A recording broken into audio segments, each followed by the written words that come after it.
Werner's theory. Alfred Werner एक Swiss chemist थे जिन्होंने ये सिद्धांत दिया और उन्हीं के नाम से ये पड़ गया वर्नर्स थ्योरी।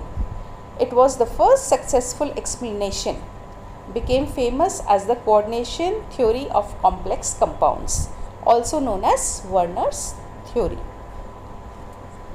वर्नर ने क्या पोस्टुलेट दिए?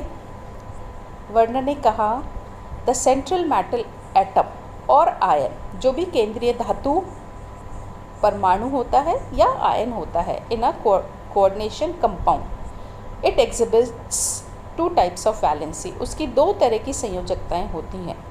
जो भी केंद्रीय धातु आयन है, या तो वो एटम है या आयन है, उसकी दो तरह की संयोजकताएं होती हैं। एक कहलाती है प्राइमरी वैलेंसी और दूसरी कहलाती है secondary valency. Primary valencies are ionisable and correspond to the number of charges on the complex ion. वो उसकी संयोजकता को रिप्रेजेंट करती है, वो आयोनाइजेबल होती है और it represents the charge on the complex ion. Primary valencies apply equally well to simple salts and to complexes and are satisfied by negative ions. ये हमेशा ऋणायनों के द्वारा ही satisfy होगी। जो भी संकुल बनेगा, कॉम्प्लेक्स बनेगा, उसमें जो प्राइमरी वैलेंसी है वो नेगेटिव आयंस के द्वारा संतुष्ट होगी। सेकेंडरी वैलेंसी, दो तरह की वैलेंसी बताई है, एक प्राइमरी होती है धातु के पास, दूसरी सेकेंडरी। अब सेकेंडरी वैलेंसी जो है, secondary valencies correspond to the valencies that a metal atom or ion towards neutral molecules or negative ions in the formation of its complex ions. वो दोनों तरह से सेटिस्फाई हो सकती है, न्यूट्रल मॉलिक्यूल्स भी हो सकते हैं या नेगेटिव आयंस के द्वारा भी सेकेंडरी वैलेंसी जो है वो सेटिस्फाई हो सकती है। Secondary valencies are directional and so a complex has a particular shape. मतलब वो उसके जो नेचर होता है वो कैसा होता है, दिशात्मक गुण दर्शाती है जो सेकेंडरी वैलेंसी है, और इसी वजह से the number and arrangement of ligands in space determines the stereochemistry of a compound. मतलब जो सेकेंडरी वैलेंसी होती है उसका नंबर फिक्स्ड होता है और वो स्पेस में डायरेक्शनल नेचर की होती है।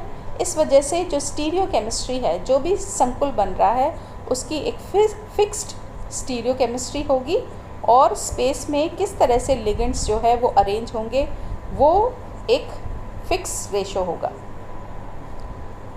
वर्नर्स थ्योरी ने the postulates of Werner's coordination theory were actually based on experimental evidence rather than theoretical. उस वर्नर ने अपने सिद्धांत को एक्सपेरिमेंटली प्रूव भी किया था। ये सिर्फ एक थ्योरेटिकल कंसेप्शन नहीं था, उसने अपने सिद्धांत को थ्योरेटिकली प्रूव किया। Although Werner's theory successfully explains the bonding features in coordination compounds, it has some drawbacks. इसके कुछ ड्रॉबैक्स भी थे। क्या थे drawbacks? First, it doesn't explain why only certain elements form coordination compounds. ये नहीं समझा पाए कि सिर्फ कुछ ही एलिमेंट्स ऐसे हैं जो इस तरह के संकुल यौगिक बना पाते हैं, सभी एलिमेंट्स जो हैं वो नहीं बना पाते। It does not explain why the bonds in coordination compounds have directional properties. अभी अपन पहले देख रहे थे कि वो दिशात्मक गुण दर्शाते हैं, पर ऐसा क्यों होता है ये हम वर्नर के सिद्धांत के द्वारा नहीं समझा पाते। It does not explain the colour and the magnetic and optical properties of complexes. कि जो भी संकुल बनता है उसका जो कलर आ रहा है या उसकी जो मैग्नेटिक प्रॉपर्टीज़ हैं या ऑप्टिकल प्रॉपर्टीज़ हैं वो हम वर्नर के सिद्धांत के द्वारा नहीं समझा पाते।